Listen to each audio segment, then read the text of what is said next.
টাঙ্গাইলে শর্ত সাপেক্ষে লালন স্মরণোৎসবের অনুমতি। রোববার রাত 8:30টায় মধুপুর অডিটোরিয়ামে অনুষ্ঠানটি শুরু হবে বলে জানান ইউনো। হেফাজত ইসলামের আপত্তির কারণে এই উৎসবটি বন্ধ হয়ে গিয়েছিল এবং সেটি এখন তাদের সঙ্গে আলোচনা করে এখন শর্ত জুড়ে দিয়ে সেই অনুষ্ঠানটি চালু হচ্ছে। এর চেয়ে দুঃখজনক খবর আর কিছু হতে পারে না।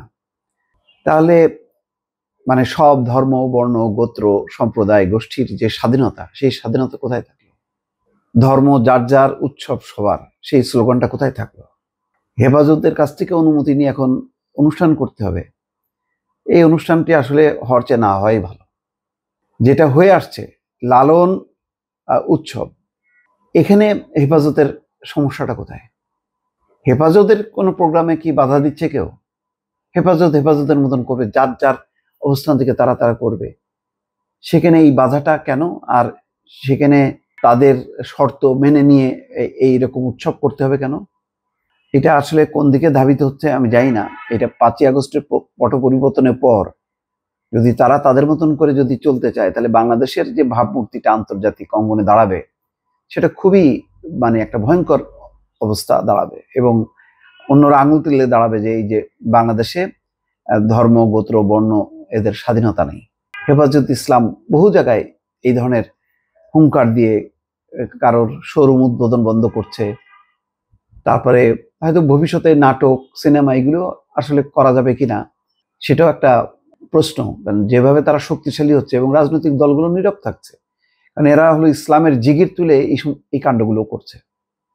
টাঙ্গাইলের মধুপুর উপজেলায় হেফাজত ইসলামের আপত্তির মুখে স্থগিত হওয়া লালন স্মরণোৎসবের তারিখ নির্ধারণ করা হয়েছে।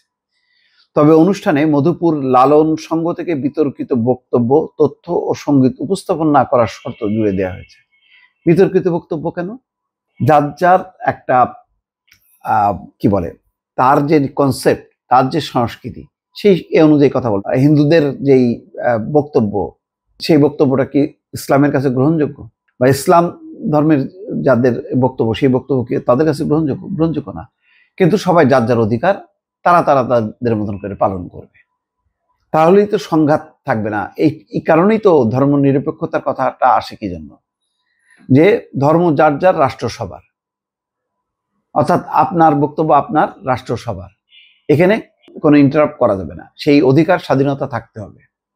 এবং গণতান্ত্রিক রাষ্ট্রের চরিত্রটাই হচ্ছে এরকমই। রোববার রাত 8:30টায় মধুপুর অডিটোরিয়ামে অনুষ্ঠানটি শুরু হবে বলে মধুপুর উপজেলা নির্বাহী কর্মকর্তা মোহাম্মদ জুবায়ের হোসেন জানান। শুক্রবার সন্ধ্যায় ইউনো কার্যালয়ে হেফাজত ইসলাম, বিএনপি, আয়োজক কমিটি, সেনাবাহিনী ও স্থানীয় সাংবাদিকদের উপস্থিতিতে এই সিদ্ধান্ত নেওয়া হয় বলে জানান তিনি। ফকির লালন শাহের 134তম তিরোধান দিবস উপলক্ষে বুধবার রাত 8টায় মধুপুর বাস স্ট্যান্ড এলাকায় মধুপুর লালন সংঘের আয়োজনে লালন স্মরণোৎসব 2025 অনুষ্ঠিত হওয়ার কথা ছিল। এতে প্রধান অতিথি হিসেবে মধুপুর ইউনো মোহাম্মদ জুবায়ের হোসেনের উপস্থিত থাকার কথা। এছাড়া টাঙ্গাইলের সহকারী পুলিশ সুপার, মধুপুর থানার ওসি সহ একাধিক ব্যক্তিকে অতিথি করা হয়। কিন্তু হেফাজত ইসলাম এবং কওমি ওলামা পরিষদের নেতারা লালন উৎসবকে ইসলামের সঙ্গে সাংঘর্ষিক ঘোষণা করে অনুষ্ঠান বন্ধের দাবি করেন। কেন এরকম দাবিটা হবে? তাহলে তো ভবিষ্যতে তো হিন্দুরা তাদের পূজা পার্বণ, সেগুলো বলা হবে যে না, এগুলি ইসলামের সাথে সাংঘর্ষিক, সেগুলি কি বন্ধ করা হবে? মানে এগুলি তো হলো মানে একটা কি বলে, সংঘাতের একটা সূত্রপাত। সেগুলি হচ্ছে বাংলাদেশে এত রক্ত দিয়ে একটা গণতান্ত্রিক অধিকার আদায় করা হলো, স্বৈরশাসন অবসান ঘটানো হলো, সবার ধর্ম, বর্ণ যার যার অবস্থান থেকে তারা তাদেরটা পালন করবে। তারা কি হেফাজতের বিরুদ্ধে কোনো কথা বলবে? এখন যদি হেফাজত বলে যে না, আমাদের তো ইসলামের কনসেপ্ট এটা, এই কনসেপ্টের বিপক্ষে যাবে, হ্যাঁ বিপক্ষে তো যাবেই। প্রত্যেকটা ধর্মের নিজস্ব যে জিস্ট বা বক্তব্য, সেটা তো যদি তাই হতো, যদি একই হতো, তাহলে তো একটাই ধর্ম থাকতো। ধর্ম আলাদা তো এইসব কারণেই, মতভেদ আছে বলেই তো। তাহলে তো আওয়ামী লীগ, বিএনপি, জামাত ইসলাম, তারপরে হেফাজত ইসলাম আলাদা আলাদা কেন? প্রত্যেকে নিজের নিজের দর্শন আছে এবং সেই দর্শনের যদি আমি বলি যে এটা সাংঘর্ষিক আছে, সাংঘর্ষিক আছে, জনগণ ডিসাইড করবে, মানুষ ডিসাইড করবে। যে ভাই তোমারটা আমার পছন্দ হচ্ছে না, আমি এটা, যাদের পছন্দ হবে সে সেটা করবে। এইগুলি নিয়ে যদি দ্বন্দ্ব সংঘাত এখন শুরু করা হয়, তাহলে তো মানে বাংলাদেশের রাষ্ট্রের চরিত্র কাঠামোটাই তো অন্যরকম ভাবে আসবে। এটা তো আর গণতান্ত্রিক থাকবে না। তাদের দাবির মুখে এক পর্যায়ে অনুষ্ঠানটি স্থগিত করা হয়। বিষয়টি নিয়ে সংবাদ মাধ্যমে খবর প্রকাশ হয়, এই নিয়ে সমালোচনা শুরু হয়।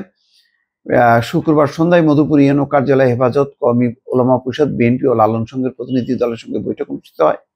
বৈঠকে ইউএনও মোহাম্মদ জোবায়ের হোসেন, মেজর সোয়েব, তার মানে পরিস্থিতি এমন, ওই পুলিশ সেনাবাহিনী সবাইকে নিয়ে বসে মানে মনে হচ্ছে যেন তাদের হাতে পায়ে ধরে এটা মানে করতে হচ্ছে।